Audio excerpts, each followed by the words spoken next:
Hello civil engineers, मैं राहुल कोहली आपका स्वागत करता हूं रीइंफोर्स के डिजिटल प्लेटफॉर्म पर। दोस्तों, आज का जो टॉपिक है वो हर एक सिविल इंजीनियर को और हर एक भारत के नागरिक को बहुत ज़्यादा परेशान कर रहा है, जो कि है जोशीमठ। जोशीमठ दोस्तों क्या है, एक उत्तराखंड में एक कस्बे का नाम है, एक ज़िले का नाम है।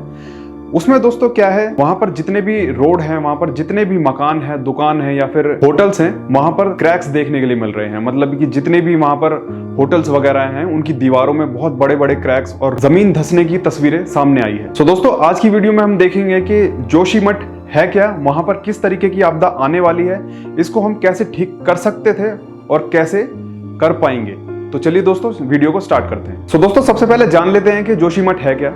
दोस्तों, जोशीमठ एक जगह का नाम है जो कि उत्तराखंड में स्थित है।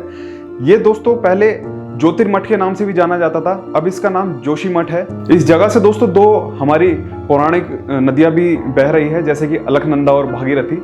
इन दोनों के बीच में दोस्तों ये हमारा एक जगह है जिसको हम कहते हैं जोशीमठ। अब दोस्तों, जैसे जैसे इसकी तस्वीरें सामने आ रही है, वैसे वैसे मैं आपको बताता हूँ कि ये किस तरीके से यहाँ पर आपदा आने वाली है और आ चुकी है। दोस्तों, आप जैसे कि देख रहे होंगे, हर जगह पर आपकी स्क्रीन पर भी दिख रहा होगा कि यहाँ पर जितने भी होटल्स हैं, जितने भी घर हैं, यहाँ पर बहुत सारे आपको क्रैक दिखने के लिए मिल रहे होंगे और जितनी भी जमीनें हैं वो धंस रही होगी।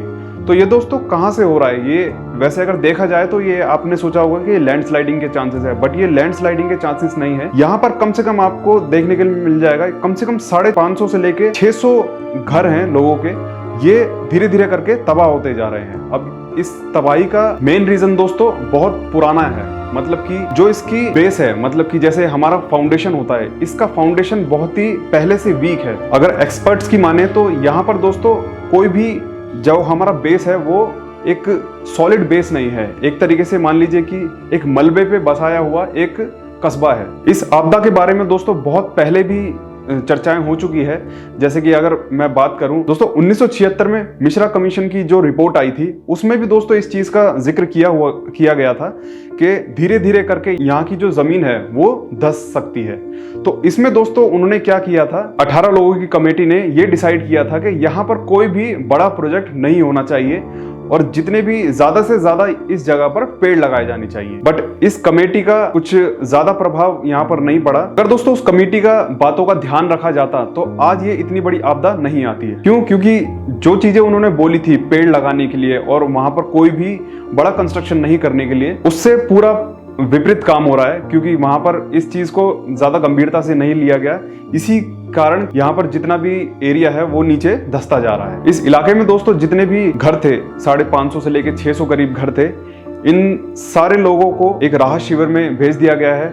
अब दोस्तों सबसे बड़ी बात ये आती है कि इस आपदा को हमें पहले ही पता था, तो हमने इस चीज को रोका क्यों नहीं? दोस्तों, ये चाहे सरकार की नजरअंदाजी का खामियाजा हो या फिर हमारा खामियाजा हो, ये जोशीमठ के लोगों को भुगतना पड़ रहा है। दोस्तों, एक्सपर्ट्स की माने तो यहाँ पर एक तरीके से लोड का भी बहुत ज्यादा फैक्टर माना जाता है। जैसे कि हमारा जितना भी पर्यटन विभाग है वो बहुत ही ज्यादा यहाँ पर एक्टिव है, क्योंकि ये क्या है दोस्तों, एक टूरिस्ट प्लेस भी है। टूरिज्म का एक बहुत ही ज्यादा हिस्सा यहाँ से प्राप्त होता है। तो इसी वजह से पहाड़ों पर लोड बढ़ने की वजह से भी ये भूस्खलन के चांसेस बहुत ज्यादा बढ़ जाते हैं। अब दोस्तों बात करते हैं इन प्रोजेक्ट्स के ऊपर, जिन प्रोजेक्ट्स की वजह से यहाँ पर ये हाल हो रहा है। सबसे पहले तो एनटीपीसी की बात करें तो एनटीपीसी का यहाँ पर एक प्रोजेक्ट है, विष्णुगढ़ हाइड्रो इलेक्ट्रिक प्रोजेक्ट। ये दोस्तों एनटीपीसी के द्वारा बनाया जा रहा है, तो इसको भी दोस्तों अभी कुछ समय के लिए बंद कर दिया गया है। दोस्तों, एनटीपीसी की रिपोर्ट में भी ये सामने आया कि वो कहते हैं कि ये हमारी वजह से ये आपदा नहीं आई है, बट इसके अलावा भी बहुत सारे वहां पर प्रोजेक्ट चल रहे हैं। जैसे कि आपका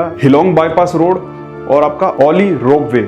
ओली रोपवे क्या है दोस्तों, एशिया का सबसे बड़ा रोपवे बनाया जा रहा है। तो इन तीनों प्रोजेक्ट्स को और भी जितने भी वहां पर प्रोजेक्ट चल रहे थे, कुछ दिनों के लिए उसको बंद कर दिया गया है। दोस्तों, वैज्ञानिकों की माने तो ये जितनी भी आपदा आ रही है, ये ज्यादा टूरिज्म और ज्यादा डेवलपमेंट की वजह से आ रही है।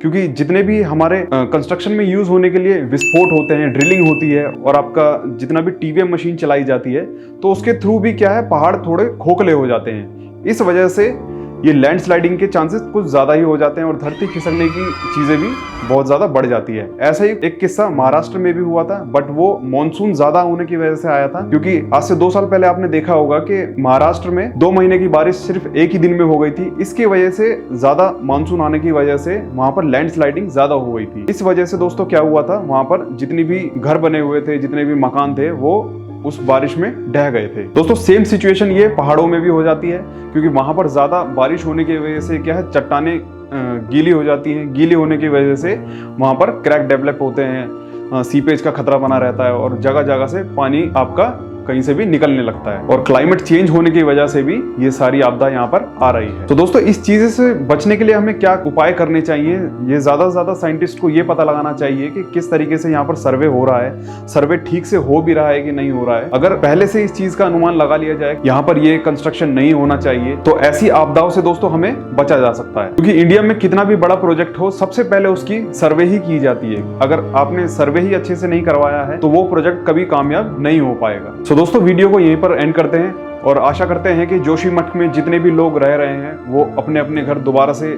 जा पाएं, जो भी जोशीमठ है वो धरती में ना समाए। तो दोस्तों अगर आपको वीडियो अच्छी लगी हो तो प्लीज लाइक कीजिए, शेयर कीजिए और हमारे YouTube चैनल को सब्सक्राइब कीजिए। Thank you so much.